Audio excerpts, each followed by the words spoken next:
Hello pair friend, तो कैसे हैं आप लोग। उम्मीद करता हूँ सभी पेयर फ्रेंड अच्छे होंगे। तो सभी पेयर फ्रेंड्स को जय जोहार। तो फाइनली पेयर फ्रेंड अपन इस वीडियो में यहाँ पे देखने वाले हैं आपका अर्धवार्षिक परीक्षा सत्र 2023-24 कक्षा 7वीं और विषय यहाँ पे आपकी विज्ञान। तो क्लास 7th वाले जो स्टूडेंट्स हैं उनके लिए ये वीडियो रहने वाले। इस वीडियो में क्लास 7th की जो विषय विज्ञान का जो आपका पेपर है अर्धवार्षिक परीक्षा सत्र 2023-24 का, उसका संपूर्ण सॉल्यूशन अपन इस वीडियो में कवर करने वाले हैं पेयर फ्रेंड। यहाँ पे आपको अपने रोल नंबर लिखने हैं अंकों में, इधर शब्दों में, यहाँ पे आपको अपना नाम, इधर आपको विद्यालय का नाम, और ये दोनों आपको खाली छोड़ देने हैं। अब देखिएगा क्वेश्चन आंसर्स किस तरीके से हैं। पेयर फ्रेंड मैं आपको बता दूं, आपके लगभग ऑलमोस्ट सब्जेक्ट के वीडियोस जो है मैंने चैनल पे अपलोड कर दिए हैं, तो आपने नहीं देखे हैं अभी तक तो उन्हें जरूर देखिएगा, जिस भी सब्जेक्ट को आपकी ज़रूरत हो। और चैनल पे पहली बार आए तो चैनल को जरूर सब्सक्राइब कीजिएगा, क्योंकि यहाँ पे जो आपको ऑल सब्जेक्ट्स के सॉल्यूशंस बताए जाएंगे तथा आपके जो प्रोजेक्ट कार्य होंगे 20-20 अंक के, उनके सॉल्यूशंस भी आपको इसी चैनल पे प्रोवाइड करवाए जाएंगे। इसलिए चैनल को जरूर सब्सक्राइब कीजिएगा, बेल का जो नोटिफिकेशन है उस पर ऑल पे सेट कर लेना। देखो निर्देशन सभी प्रश्न हल करना अनिवार्य है। पहला प्रश्न है रिक्त स्थानों की पूर्ति कीजिए। रिक्त स्थानों की पूर्ति कीजिए। रेशम से प्राप्त किया जाता है, तो रेशम से क्या प्राप्त किया जाता है? रेशम जो है मतलब रेशम किससे प्राप्त किया जाता है, तो ये आप लिखिएगा इसमें। रेशम जो है वो किससे होता है पेरेंट? रेशम कीट के लार्वा से। रेशम यहाँ पे लिखिएगा रेशम कीट के लार्वा, इस तरीके से लिखिएगा कि रेशम जो है वो रेशम कीट के लार्वा से प्राप्त किया जाता है। पश्मीनो शॉल के मुलायम बालों से बनाई जाती है। पश्मीनी शॉलें जो होती हैं वो किसके मुलायम बालों से? कश्मीरी बकरियां, ठीक है, कश्मीरी जो बकरियां हैं, कश्मीरी बकरियां, उनके मुलायम बालों से जो है पश्मीनी जो शॉल होती है, शॉलें जो होती हैं, पश्मीनी शॉलें जो सर्दियों में ओढ़ने वाली, उनकी बालों से बनाई जाती है। के मुंह से निकला द्रव की हवा के संपर्क में आने से सूख जाता है। किसके मुंह से निकला द्रव? रेशम कीट के मुंह से निकला द्रव। तो यहाँ पे आप लिखिएगा रेशम कीट के मुंह से निकला द्रव हवा के संपर्क में आने से सूख जाता है। अभिमार्जन क्रिया में बालों को धोकर, ठीक है, धोकर क्या किया जाता है? धोकर गंदगी, ठीक है, यहाँ पे लिखिएगा पहले में गंदगी तथा यहाँ पे क्या लिखोगे पेरेंट? धूल के कण दूर किए जाते हैं, ठीक है।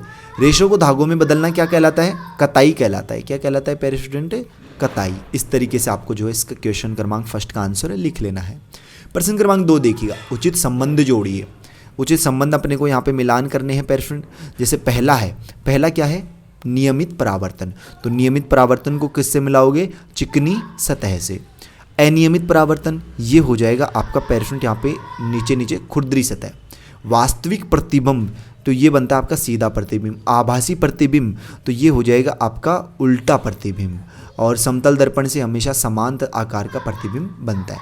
तो ये आपको मिलान करके और सामने इनके आंसर्स लिखने भी हैं। आंसर्स का मतलब जैसे नियमित परावर्तन को किससे मिलाया था? चिकनी सतह से।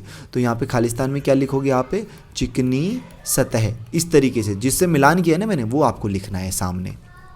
तो वो आप लोग लिख सकते हो आराम से। अब देखिएगा प्रश्न क्रमांक 3 की अपन बात करते हैं। सही विकल्प चुनकर अपने को लिखने हैं यहाँ पे, जिसमें से पहला है रक्त से अपशिष्ट पदार्थों को छानने का कार्य कौन करता है? तो यहाँ पे हो जाएगा आपका पेरेंट से वाला ऑप्शन वक्र, ठीक है। ये जो है आपको इसमें राइट आंसर लिख लेना है। मनुष्य का मुख्य उत्सर्जी पदार्थ है, तो ये हो जाएगा इसमें आपका यहाँ पे क्या हो जाएगा पेरेंट? यूरिया हो जाएगा, ठीक है, बे वाला ऑप्शन। तीसरा देखिएगा, पक्षी की बीट में यूरिक अम्ल का रंग होता है कैसा? बे वाला ऑप्शन सफ़ेद रंग होता है। कैसा होता है पेयर स्टूडेंट?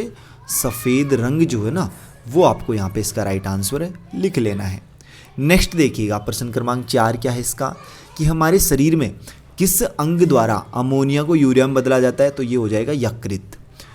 किसी जीव में अमोनिया का जल में सीधा विसरण शरीर की सतह से होता है, तो ये हो जाएगा किस जीव में? अमीबा में। अमीबा हो जाएगा इसका राइट आंसर। किस जीव में? अमीबा में। प्रश्न क्रमांक 4 देखिएगा, नीचे दिए गए कथनों में से सही या गलत की पहचान करें तथा गलत कथन को सही कर लिखें। मतलब क्या है? ये जो कथन है ना, 5 कथन है, इसमें से पहले अपने को देखना है भाई कौन सा कथन सही है और कौन सा गलत। अब जो गलत कथन है ना, उसको अपने को सही करके लिखना है, और जो सही है वो तो वैसे के वैसे लिख देंगे अपन। जो सही है उसको तो क्या सही करेंगे, लेकिन जो गलत कथन है उसको सही करके लिखना है। पहला कथन क्या है? ऊन हमें खरगोश से प्राप्त होता है, तो ये सही है क्या? ऊन हमें, हाँ, खरगोशों से भी ऊन प्राप्त होती है, मतलब खरगोश के बालों से भी ऊन बनाई जाती है। तो ये जो है हाँ लिख लेना है, हाँ। हाँ, हमें खरगोश से ऊन प्राप्त होता है। सेकंड देखिएगा, रेशम के रेशे प्रोटीन के बने होते हैं, तो ये जो है यहाँ पे किसका, ये असत्य कथन है पैरेंट। रेशम के रेशे प्रोटीन के बने नहीं होते, वो किसके बने होते हैं, फाइबर के। किसके होते हैं, फाइबर के। तो कथन क्या लिखोगे आंसर में कि रेशम, ठीक है, रेशम के रेशे प्रोटीन की जगह क्या लिखोगे, फाइबर, फाइबर के बने होते हैं, फाइबर के बने होते हैं, ठीक है। इस तरीके से जो है पेयर स्टूडेंट इस क्वेश्चन का आंसर आपको लिख लेना है, ठीक है। अगला देखिए, रेशम कीट वयस्क अवस्था में रेशे बनाता है, ठीक है। तो ये भी आपका सही है, मतलब ये सही है, ये बात सत्य है, ये बात कथन। तो इसको कैसे लिखोगे, इसी लाइन को आपको इस खालिस्तान में लिख देना है क्योंकि ये सत्य है। रेशम कीट के जीवन की अवस्थाओं का क्रम अंडा, कीट, प्यूपा, लार्वा, तो ये जो है यहाँ पे असत्य है, ये गलत है। सबसे पहले क्या होता है, सही क्रम में लिख देता हूँ यहाँ पे, सही क्रम क्या हो जाएगा, सही क्रम होगा। अब सबसे पहले आता है पेरेंट, क्या होता है, सबसे पहले आपका अंडा आता है, ठीक है, अंडा तो ठीक है यहाँ तक, ठीक है। फिर आता है आपका लार्वा, फिर क्या आता है, लार्वा आता है, फिर आता है प्यूपा, ठीक है, प्यूपा, और फिर लास्ट में कीट बनता है। इस तरीके से आपको इसको लिखना है। रेशम कीट पालन हार्टिकल्चर कहलाता है, तो ये आपका असत्य है, ये कहलाता है हार्टिकल्चर की जगह आपको लिख लेना है सेमी कल्चर, ठीक है पेरेंट। क्या लिखोगे, सेमी कल्चर, ठीक है, हार्टिकल्चर की जगह क्या, सेमी कल्चर, इस तरीके से लिखना है। नेक्स्ट प्रश्न देखिएगा पेरेंट, अगला प्रश्न क्या है कि निम्नलिखित जंतु के श्वसन अंग के नाम लिखिए। जैसे मच्छर है तो मच्छर का श्वसन अंग क्या है, श्वसन नलिका जो होती है वो इसका श्वसन अंग है। छिपकली का क्या है, फेफड़े, क्या है पेरेंट, इसका फेफड़े आपको लिखना है। और केंचुआ का इसका है नम त्वचा, मतलब अपनी त्वचा से ही ये जो है श्वास लेता है, तो नम त्वचा इसमें लिख लेना है। गाय किससे लेती है, गाय तो फेफड़ों से लेती है, तो फेफड़े इसमें लिख देने हैं आपको, फेफड़ों से, ठीक है। और मछली श्वास लेती है गिल्स से, किससे, गिल्स होते हैं उसमें, गिल्स पाए जाते हैं उससे। अगला देखिएगा, पश्मीना क्या है, इसके रेशे किससे प्राप्त होते हैं, तो देखिएगा इससे सेकंड प्रश्न का आंसर, सेकंड इसका आंसर हो जाएगा कि पश्मीना शॉल की बुनाई में उपयोग किए जाने वाला ऊन लद्दाख में पाए जाने वाले पालतू चांग चाथी बकरियों से प्राप्त किया जाता है। ये आपका इसका उत्तर हो जाएगा। नेक्स्ट प्रश्न देखिएगा पेरेंट कि परावर्तन के नियम लिखिए, तो परावर्तन के कौन कौन से नियम है, तो देखिएगा थर्ड था, उसका उत्तर क्या लिखोगे आप लोग कि परावर्तन के मुख्यतः 2 नियम हैं। पहला वह जिसमें तल आपतित किरण, परावर्तित किरण और अभिलंब सभी समान है, तथा दूसरा आपतन कोण परावर्तन कोण के बराबर होता है। इस तरीके से परावर्तन के 2 नियम होते हैं। पेरेंट फिर से रिक्वेस्ट कर रहा हूँ, जिसने चैनल को अभी तक सब्सक्राइब नहीं किया वो चैनल को जरूर सब्सक्राइब करें। और हाँ, जो स्टूडेंट इंस्टाग्राम आप अगर आप चलाते हो इंस्टाग्राम, तो आप मुझे इंस्टा पे जरूर फॉलो कीजिएगा। मैं आपको मेरी आईडी बता देता हूँ, ऑफिशियल मतलब मेरी पर्सनल आईडी है ये। आप मुझे यहाँ पे जो भी मैसेज करोगे, ठीक है, जो भी कुछ भी पूछना चाहो, मुझसे बात करनी हो, कुछ भी अगर आप मुझसे पूछ सकते हो, यहाँ पे इंस्टा पे मुझे मैसेज कर देना, मैं रिप्लाई दे दूंगा। यहाँ पे आईडी आप लिख लीजिएगा YASHWANT, फिर ये डॉट है, फिर //04, इस तरीके से आप सर्च कीजिएगा। ये मेरी डीपी आपको शो हो रही होगी, कुछ इस तरीके से डीपी आएगी, प्राइवेट अकाउंट रहेगा, रिक्वेस्ट भेज दीजिएगा, यश मेरा नाम यहाँ पे लिखा हुआ होगा, ठीक है। और ये यहाँ पे मैं आईडी लिख दिया, इसको भी आप जरूर यहाँ पे जो है ये आईडी आपको सर्च करके इसको फॉलो जरूर करना है सभी पैर स्टूडेंट्स को, अगर आप इंस्टाग्राम चलाते हो तो, और नहीं चलाते हो तो कोई बात नहीं। अगला देखिएगा प्रश्न क्रमांक 4, वक्र कहाँ स्थित होते हैं, पैर स्टूडेंट, तो इसका आंसर आप लोग लिखिएगा। चौथे का आंसर क्या लिखोगे उत्तर कि 2 गुर्दे होते हैं, प्रत्येक मुट्ठी के आकार के होते हैं, जो पसली पिंजर के सबसे निचले स्तर पर रीढ़ के दोनों ओर स्थित होते हैं। गुर्दों को ही वक्र कहा जाता है। प्रत्येक किडनी में 10 लाख तक कार्यशील इकाइयाँ होती हैं, जिन्हें नेफ्रॉन कहा जाता है। तो इस तरीके से इस क्वेश्चन का आंसर आपको नोट कर लेना है। नेक्स्ट प्रश्न देखिएगा, आवेश कितने प्रकार के होते हैं, तो आवेश कितने प्रकार के होते हैं पैर स्टूडेंट, तो यहाँ पे लिखिएगा कि आवेश जो हैं वो मुख्यतः 2 प्रकार के होते हैं। जब भी कोई 2 वस्तुएं आपस में रगड़ती हैं तो एक में ऋणात्मक आवेश और भिन्न में धनात्मक आवेश निकलता है, जिसका अर्थ है कि दोनों वस्तुओं में निर्मित आवेशों का विचार एक दूसरे के विपरीत है। 5वें प्रश्न का आंसर नोट कर लीजिए। नेक्स्ट प्रश्न देखिएगा पैर स्टूडेंट, कौन सा है, प्रश्न क्रमांक 6 का पहला। निम्न प्रश्नों के उत्तर दीजिए कि पत्तियों की सतह पर पाए जाने वाले छोटे छोटे छिद्रों को क्या कहते हैं, व इसके कार्य बताइए। तो देखिएगा पैर स्टूडेंट, इसका आंसर किस तरीके, 6वां जो क्वेश्चन है उसका पहला कि सही उत्तर क्या हो जाएगा इसका, रंध्र है। रंध्र पौधों की पत्तियों की सतह पर मौजूद छोटे छोटे छिद्र होते हैं।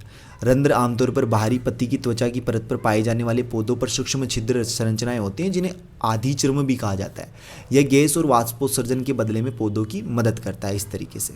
नेक्स्ट प्रश्न देखिएगा, कोकून क्या है? कोकून क्या है? तो इसका आंसर आप लोग लिखिएगा कि यह रेशम के धागे का एक आवरण होता है। इसका निर्माण रेशम कीट द्वारा पूर्ण विकसित होने से पहले अपने लार्वा द्वारा किया जाता है। तो इस तरीके से आंसर नोट कर लीजिए। अगला प्रश्न है यहाँ पे पेरेंट क्या है, रक्त कणिकाएं कितने प्रकार की होती हैं वह इनके कार्य लिखिए। तो देखिएगा पेरेंट, रक्त कणिकाएं कितने प्रकार की होती है वह इनके कार्य। तो रक्त कणिकाएं 3 प्रकार की होती हैं। पहली लाल रक्त कणिकाएं, इसका क्या कार्य है कि ये लाल रंग की कोशिकाएं जो आकार में छोटी व संख्या में अधिक होती हैं, इसलिए रक्त का रंग लाल दिखाई देता है। इसका कार्य है कि ये कणिकाएं शरीर के सभी अंगों में ऑक्सीजन पहुंचाने का कार्य करती हैं। दूसरी होती हैं श्वेत रक्त कणिकाएं। ये क्या होती हैं? ये कोशिकाएं रंगहीन आकार में बड़ी और संख्या में कम होती हैं और इनके कार्य क्या है? ये कणिकाएं रोगाणु, जीवाणु या अन्य बाह्य पदार्थों की से शरीर की रक्षा करती हैं। तीसरी होती हैं आपकी प्लेटलेट्स। जब चोट लगती है तो रक्त निकलता है। ये रक्त की बूंदें यदि जमीन पर पड़ जाएं तो वह जम जाती है। रक्त जमने का कारण रक्त में उपस्थित प्लेटलेट्स हैं और इनके कार्य क्या है? प्लेटलेट्स चोट लगने पर रक्त का थक्का जमाने का कार्य करती है। तो इस तरीके से जो है पेरेंट इन क्वेश्चनों का आंसर आपको नोट कर लेना है। इस वीडियो में यार अपने इतने ही क्वेश्चंस कवर करेंगे क्योंकि वीडियो काफ़ी लेंथी हो जाती है और मैंने आप सभी को पता है कि भैया आप जो है पार्ट 1, ठीक है, पार्ट 1 व पार्ट 2 2 वीडियोस बनाते हो, दोनों में आप आंसर कंप्लीट करते हो। मतलब पार्ट 1 में कुछ क्वेश्चंस आधे क्वेश्चन सॉल्व करते हैं तो बचे हुए क्वेश्चन पार्ट 2 में अपन सॉल्व करते हैं। आप सभी को पता है, प्रत्येक सब्जेक्ट के मैं 2 पार्ट बनाता हूँ, सभी को पता है ये तो, ठीक है। तो बेफिक्र रहिएगा, दोनों पार्ट आपको मिलेंगे और मिलते हैं। हर सब्जेक्ट के मैं बनाता हूँ 2 पार्ट, ठीक है। बस वीडियो काफ़ी लेंथी हो जाती है। कई स्टूडेंट क्या होते हैं वीडियो को कंप्लीट नहीं देखते हैं, लेकिन कमेंट इस बार जरूर करना है कि कितने स्टूडेंट ऐसे हैं जो कंप्लीट वीडियो देखें, कमेंट में जरूर बताइएगा, ठीक है। बाकी जल्दी मिलेगा पेरेंट इसका नेक्स्ट पार्ट भी, जिसमें अपन आगे के सॉल्व कर लेंगे क्वेश्चंस। तब तक आपको जितने क्वेश्चंस मैंने बता दिए हैं उन सभी को अच्छे से तैयार करना है, चैनल को सब्सक्राइब करना है, बेल का नोटिफिकेशन उसमें ऑल पे सेट करना है ताकि जैसे नेक्स्ट वीडियोस अपलोड होते हैं उनके नोटिफिकेशन आप तक पहुंच सके। चैनल को यार जरूर सब्सक्राइब कीजिएगा और इंस्टाग्राम पे फॉलो नहीं किया है अभी तक तो जरूर फॉलो कीजिएगा, आईडी सर्च कर लीजिए, ठीक है। इस तरीके से ये आईडी YESHWANT._/ है, फिर 04 है। जल्दी से इसको सर्च करके फॉलो कर लीजिए। मिलते हैं और अपने दोस्तों के साथ ज़्यादा से ज़्यादा इस वीडियो को शेयर कीजिएगा। मिलते हैं पेरेंट नेक्स्ट वीडियो में इसी होशम जोश के साथ। तब तक सभी पेरेंट्स को बाय, धन्यवाद। सभी पेरेंट्स को टेक केयर पेरेंट, मिलते हैं।